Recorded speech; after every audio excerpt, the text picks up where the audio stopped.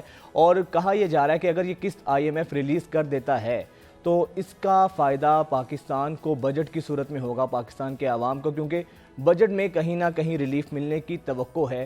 اب مستقبل میں اب بجٹ کے حوالے سے خاص طور پہ جو بیانات سامنے آ رہے ہیں, اب یہ ڈیلے کس سے ہو سکتی ہے یہ ابھی کچھ کہا نہیں جا سکتا, لیکن ایک بات تو طے ہے, پولیٹیکل سٹیبلٹی, معاشی جو آپ کا استحکام ہے, جو سیاسی استحکام ہے وہ ڈائریکٹ وابستہ ہوتا ہے آپ کے معاشی استحکام سے. جب آپ کا معاشی استحکام نہیں ہوتا, جب پولیٹیکل سٹیبلٹی نہیں ہوتی تو پھر اس کے بعد ایسے ایشوز ہوتے ہیں. اب اکانومی کے حوالے سے یہ باتیں بہت سی ہو رہی ہیں, دوسری جانب معاشی حالات ہیں ہمارے, سیاسی حالات ہمارے ہیں, وہ اتنے انسرٹن ہیں کہ روز ایک ایسی چیز آپ کو دیکھنے کو ملتی ہے, اس طرح کی چیزیں آپ کو سننے کو ملتی ہیں, تو اس سے لگتا یہی ہے کہ حالات مزید خراب ہونے کی جانب جا رہے ہیں. اب سارا انحصار ہمارا آئی ایم ایف پر آیا ہے. آئی ایم ایف نے تو یہ کہہ تو دیا ہے کہ پاکستان اپنے پہلے سیاسی حالات ٹھیک کرے, تو اس کے بیانات سے جو معاشی ماہرین ہیں ان کا یہ کہنا ہے کہ اس کے بیانات سے لگتا یہ ہے کہ آئی ایم ایف ہمیں قسط دینے میں تاخیری حربے استعمال کر رہا ہے, اور یہ تاخیری حربے کسی بھی صورت میں پاکستان کے مفاد میں نہیں ہے, کیونکہ اس کی وجہ یہ ہے کہ پاکستان کو اگر یہ قسط نہیں ملتی ہے تو پھر بجٹ پر اس کا اثر ہوگا.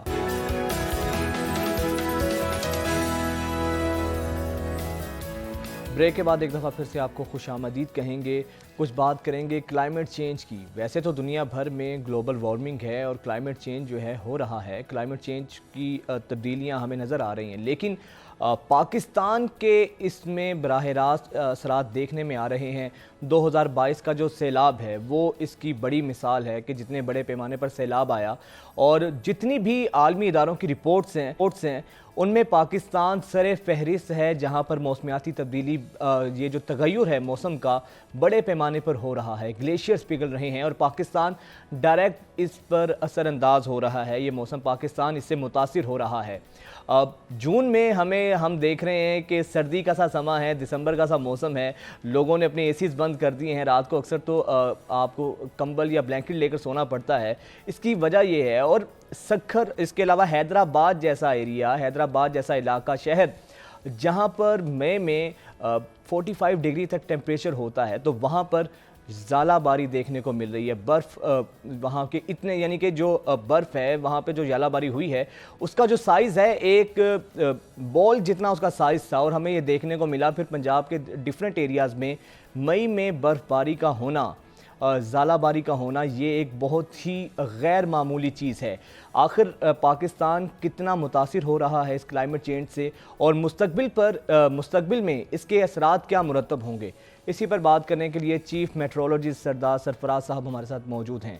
بہت شکریہ سردار صاحب. سردار صاحب, سب سے پہلے تو یہ بتائیے گا سر، گرمی میں دسمبر جیسی فیل آ رہی ہے، سردی کا ماحول بنا ہوا ہے، اور پھر حیدرآباد جیسے علاقوں میں، جیسے شہر میں ژالہ باری کا ہونا، سر کتنا بڑا الارمنگ سچویشن ہے یہ پاکستان کے لیے؟ جی بہت شکریہ. دیکھیے اصل میں جو مغربی ہواؤں کا سلسلہ عموماً پاکستان میں مارچ کے اینڈ پہ سے پھر بہت کم ہونا شروع ہو جایا کرتا ہے، اپریل میں اور مئی میں، اور اب تو خیر آج سے جون سٹارٹ ہو گیا. تو ان جو مہینے ہوتے ہیں 2-3 ان میں ویسٹرن ڈسٹربنس کو خالی کوئی اکا دکا نظر آتی تھی، کم آتی تھی، اور وہ بھی پاکستان کے شمالی حصوں میں. لیکن یہ بڑا ان یوزول ہے کہ مئی کے آخر تک میں ویسٹرن ڈسٹربنس یعنی مغربی ہوائیں جو ہیں وہ پاکستان میں داخل ہو رہی ہیں، اور اتنی شدت کی وہ تھی یہ جو ویو تھی کہ نیچے ساؤتھ میں کہ لوور سندھ تک بھی پینیٹریٹ کیا اس نے. اور جیسے آپ نے ذکر کیا حیدرآباد اور کوٹری میں بڑی شدید ژالہ باری ہوئی. تو بالکل ان یوزول ہے، اور کلائمیٹ چینج کی وجہ سے آپ کو پتہ ہے کہ جو آپ کے ایوریج ایک طرح سے موسم یا سیٹ پیٹرن، ویدر پیٹرن ہوتے تھے، وہ ایک طرح سے شیڈر ہو گئے ہیں. تو اب کسی بھی وقت کوئی بھی چیز آپ ایکسپیکٹ کر سکتے ہیں، اس میں مطلب اس طرح کا عنصر آ گیا ہے. تو لیکن سردار صاحب اس کے خطے پر اثرات کیا مرتب ہوں گے، نقصانات کیا ہو سکتے ہیں اس کلائمیٹ چینج کے؟ دیکھیے کلائمیٹ چینج کا جو سب سے بڑا امپیکٹ یا اثرات ہوتے ہیں نا، وہ ایکسٹریم ایونٹس کا بڑھ جانا. یعنی کبھی تو آپ نے جیسے ذکر کیا کہ پچھلے سال بہت ہی ڈسٹرکٹیو قسم کا فلڈ پاکستان میں، ایسا کبھی اس سے پوری ہسٹری میں اس سے پہلے نہیں دیکھا گیا. تو وہ ایکسٹریم ایونٹ تھا. اور اس سال جو ہے نا ابھی تک ویسٹرن ڈسٹربنس چل رہی ہیں. اس سال اچھا ویسٹرن ڈسٹربنس عموماً دسمبر سے لے کے فیبروری تک ان کی فریکوینسی زیادہ ہوتی ہے، یا زیادہ سے زیادہ مارچ تک. تو اپریل اور مئی میں اتنی نہیں ہوا کرتی، لیکن اپریل اور مئی میں اس تواتر سے بارشیں ہوئی ہیں کہ مئی میں تو معمول سے بہت زیادہ، کوئی 100% سے زیادہ معمول سے بارشیں ہو چکی ہیں. مئی کا مہینہ جو کل ختم ہوا ہے. تو اسی طرح سے اپریل بھی ویٹر دین ایوریج گیا تھا، اور مارچ بھی ویٹر دین ایوریج گیا تھا. تو یہ ویسٹرن ڈسٹربنس کا اتنا دیر تک پاکستان کے اوپر اثر انداز ہونا، یہ خود مطلب ایک طرح سے انڈیکیٹ کرتا ہے کہ کلائمیٹ چینج ہو رہی ہے. اور اس کے سب سے بڑے اثرات یہی ہوتے ہیں کہ ایکسٹریم ایونٹس بڑھ جاتے ہیں آپ کے پاس. کبھی تو فلڈ اگر آئے گا، بارشیں زیادہ ہوگی تو فلڈ بہت تاریخی قسم کے جیسے پچھلے سال آیا. اور کبھی کسی سال اگر بارشیں کم ہوگی تو وہ پھر ڈراؤٹ کسی کیفیت ہو جائے گی. اور دوسری اس کے ساتھ ساتھ جو گلوبل وارمنگ بڑھنے سے ظاہر ہے کہ ہیٹ ویو کی فریکوینسی بڑھ جاتی ہے، ٹیمپریچرز زیادہ دیکھنے کو ملتے ہیں. لیکن اس سال تو یہی جو بارشوں کی وجہ سے ٹیمپریچرز کم رہ رہے ہیں، اور ابھی تک زیادہ نہیں ہوئے. لیکن اچھا سردار صاحب، ایک تو ہمیں سیلاب کا خدشہ ہے نا، جو سب سے بڑا خطرہ ہے، جو اس کا کلائمیٹ چینج کا سب سے بڑا خدشہ ہے، وہ تو سیلاب کا ہے. 2022 کے سیلاب کی تباہ کاریاں، ان سے ابھی تک ہم ریکور نہیں ہو سکے ہیں. دوسرا سر، پاکستان ایک ایگریکلچر کنٹری ہے، تو ہمارے ایگریکلچر پر اس کے کیا اثرات مرتب ہوں گے اگر یہی سلسلہ جاری رہتا ہے؟ برے اثرات ہی ہوں گے جی ایگریکلچر پر بھی. آپ دیکھیے کہ جو گلوبلی ٹیمپریچر 1.1 ڈگری، اور کہیں پر 1.15، کہیں پر 1.2 کے قریب، اس طرح سے مختلف جگہوں پر مختلف اس کے بڑھنے کی ریشو ہے. تو پاکستان کا ٹیمپریچر بھی ظاہر ہے گلوبل جو وارمنگ ہے اس کے ساتھ ساتھ بڑھ رہا ہے. تو جیسے جیسے ٹیمپریچر بڑھتے ہیں تو جو مقامی فصلیں ہوتی ہیں ان پر اس کا برا اثر پڑتا ہے. کہ اگر وہ جو کراپ میچورنگ سٹیج ہوتی ہے، یعنی جب اس میں اس کا گندم ہے فار ایگزامپل، یا وہ پک کر تیار ہوتی ہے، جی اس وقت اگر ہیٹ ویو آ جاتی ہے جیسے کہ پچھلے سال ہوا تھا، تو اس سے کافی پھر وہ ایکسٹنٹیڈ رہ جاتے ہیں. سمجھ لیں آپ کے پھل بھی، آپ کی فصلیں بھی، اور یہ سب چیزیں، تو ان پہ یہی نیگیٹو اثرات ہیں. تو جس طرح سے یہ عالمی حدت بڑھتی جائے گی تو اس سے ایک خدشہ یہ ہے کہ آپ کی گندم کی فصل کی پروڈکشن، نیٹ پروڈکشن کم ہو جائے گی 7 to 8%. یعنی 1 ڈگری اور اگر ٹیمپریچر بڑھ جاتا ہے تو اس کی ایک طرح سے اسیسمنٹ اس طرح سے ہے.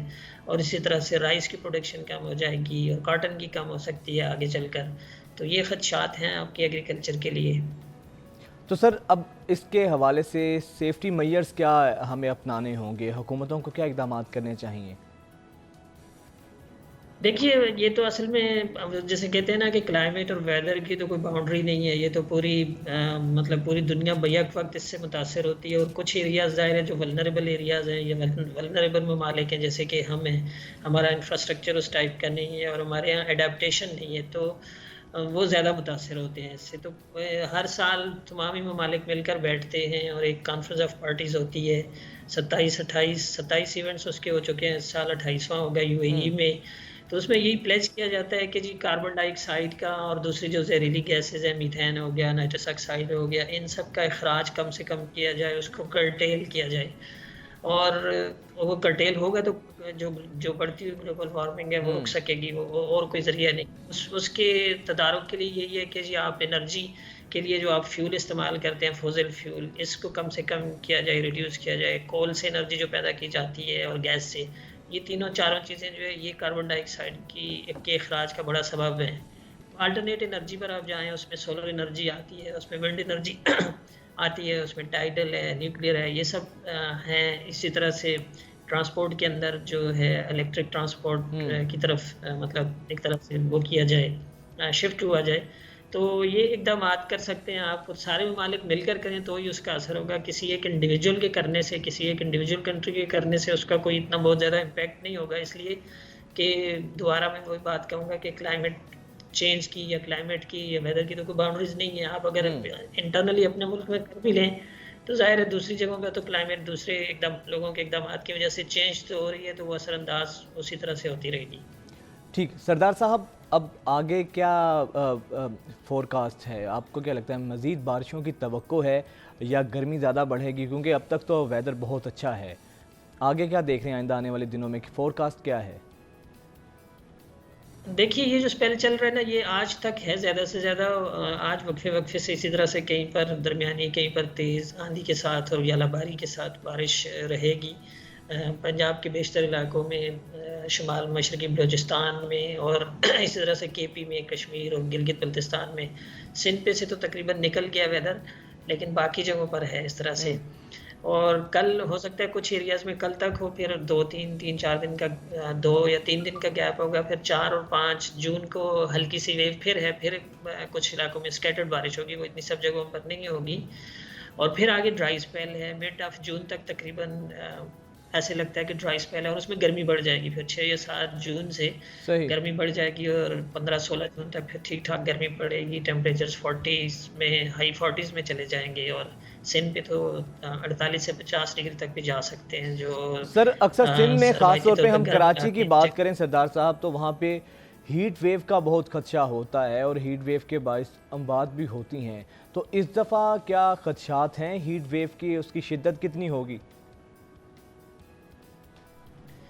دیکھیے ہیٹ ویو کی آپ کوئی بہت لمبی پریڈکشن نہیں کر سکتے. ویسے تو جنرلی یہی ہے کہ ایک جنرل ٹرینڈ تو ہے کہ گلوبل وارمنگ بڑھنے سے ٹیمپریچر ہر جگہ کے بڑھ رہے ہیں, لیکن کراچی کی جو ہیٹ ویو جیسے ایک دفعہ پہلے آئی تھی بہت شدت کی 2015 میں, تو یہاں جب سمندر کے اندر کراچی کے جنوب میں کچھ سمندر میں بن جائے لو پریشر ایریا, ڈپریشن یا سائیکلون کا بھی سیزن ہے, سائیکلون جاتا ہے تو پھر سی بریز کٹ آف ہو کر پھر ہیٹ ویو کی سی کیفیت ہو سکتی ہے.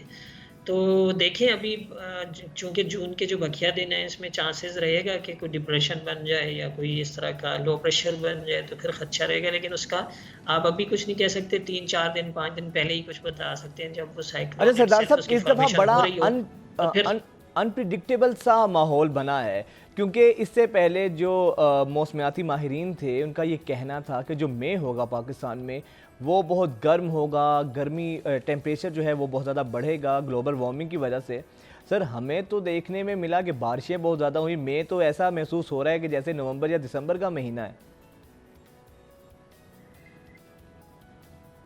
جی ایسے ہی ہے بالکل. اصل میں یہی تھا کہ اگر یہ بارشوں والا جو سلسلے ایک کے بعد یعنی کم از کم 3 بڑی اسٹرانگ ویسٹرلی ویوز آئی ہیں پاکستان میں داخل ہوئی ہیں جو مغربی ہواؤں کے سلسلہ ہوتا ہے, تو مئی میں عموماً کوئی نہ ہونے کے برابر ہوتی ہے. یعنی مئی کی اگر آپ ایریا ویٹڈ پورے پاکستان کی ایوریج رین فال بھی دیکھیں تو وہ کوئی 10 ملی میٹر کے آس پاس ہوتی ہے, یعنی پورے پاکستان کی ایوریج اگر دیکھی جائے تو اس کا مطلب یہ ہے کہ مئی میں بہت کم بارشیں ہوا کرتی ہیں. تو ظاہر ہے جب بارشیں کم ہوتی ہیں, ڈرائی کنڈیشنز ہوں, بالکل کلیئر اسکائز ہوں, تو گرمی بڑھتی ہے. لیکن اس کی وجہ یہی رہی کہ 3 ویوز آگے پیچھے آئیں, اور تقریباً ایک ہفتے کے 5 سے 7 دن کے دورانیے کی اسی طرح سے, اور شدید بارشیں, یالہ باری اور یہ سب رہا, کلاؤڈی ویدر رہا زیادہ تر, تو اس وجہ سے گرمی نہیں پڑی. تو اس وقت مطلب جب انیشیلی کہا گیا تھا ایک طرح سے عالمی اداروں کی طرف سے بھی اور یہاں پر لوکلی بھی کہ جی مئی گرم ہو سکتا ہے، تو اس وقت یہ شاید اس کی اسیسمنٹ کم تھی کہ ویسٹرن ڈسٹربنس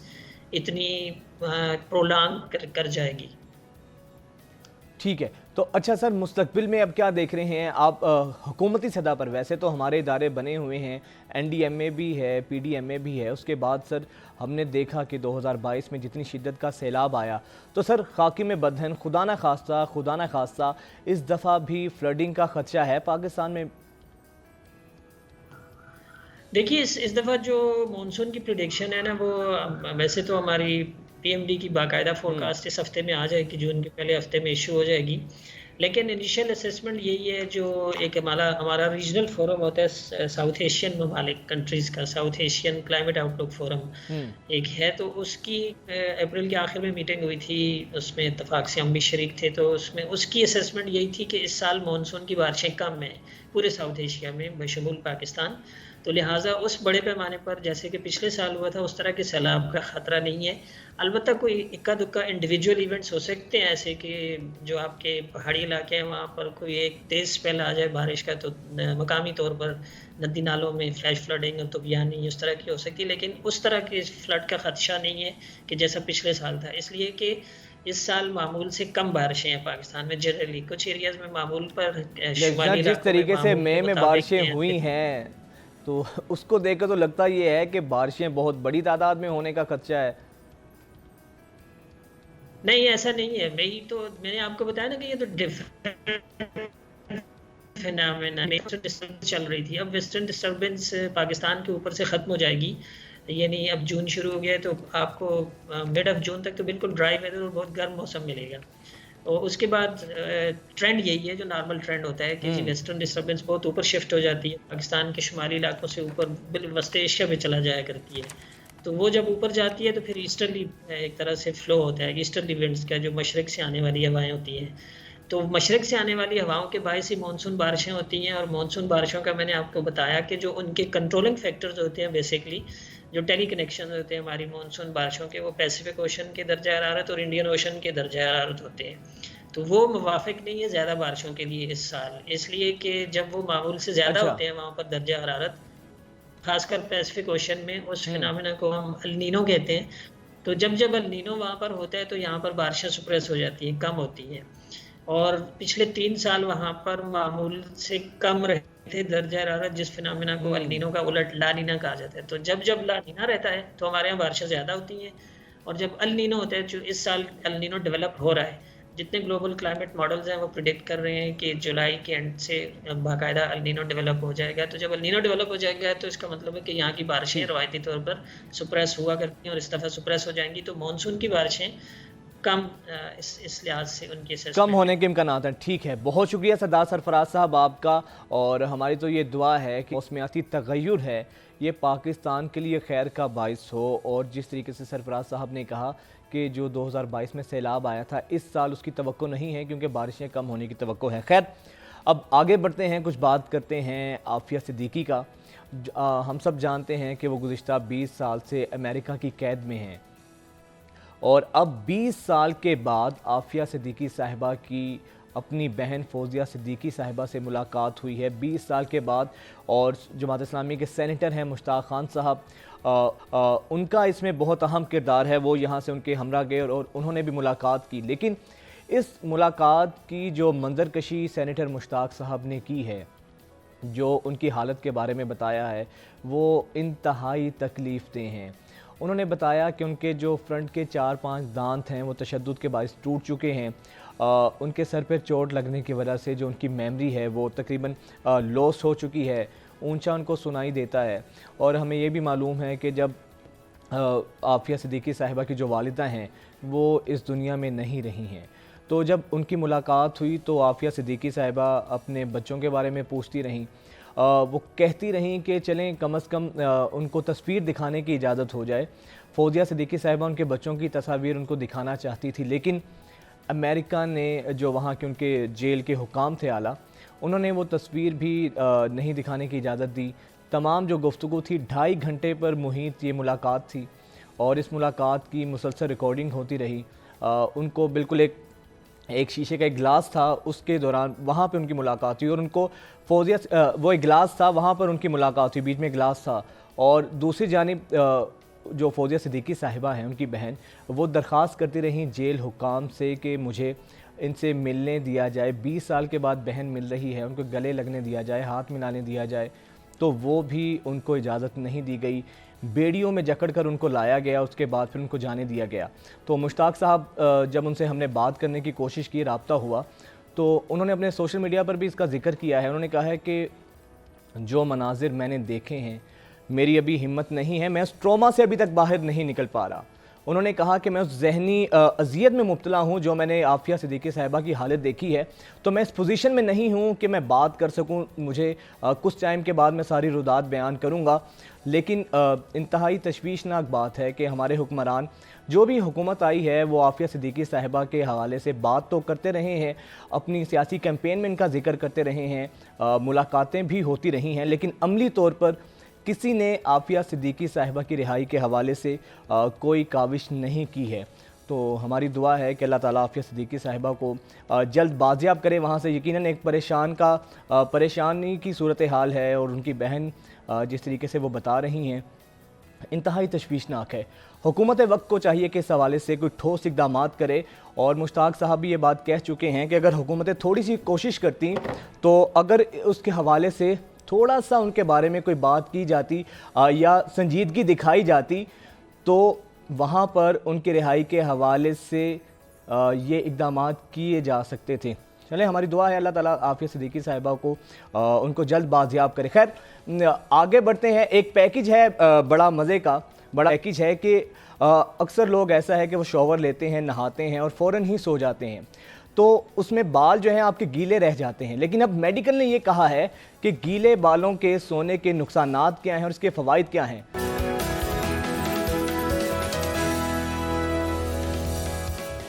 بریک کے بعد ایک دفعہ پھر سے آپ کو خوش آمدید کہیں گے. اور ناظرین، ہم گزشتہ چند عرصوں سے دیکھ رہے ہیں ہماری سوسائٹی میں، ہمارے معاشرے میں جتنی زیادہ عدم برداشت سرایت کر چکی ہے. پولیٹیکل پولرائزیشن کی بات کریں یا ہم سماجی یا باہمی رویوں کی بات کریں، تو اس میں ایک چیز، جو ایک فیکٹر جو بڑا کامن ہمیں نظر آتا ہے، وہ ہے ہمارے رویوں میں جو برداشت کا مادہ ہے وہ تقریباً ختم ہو چکا ہے.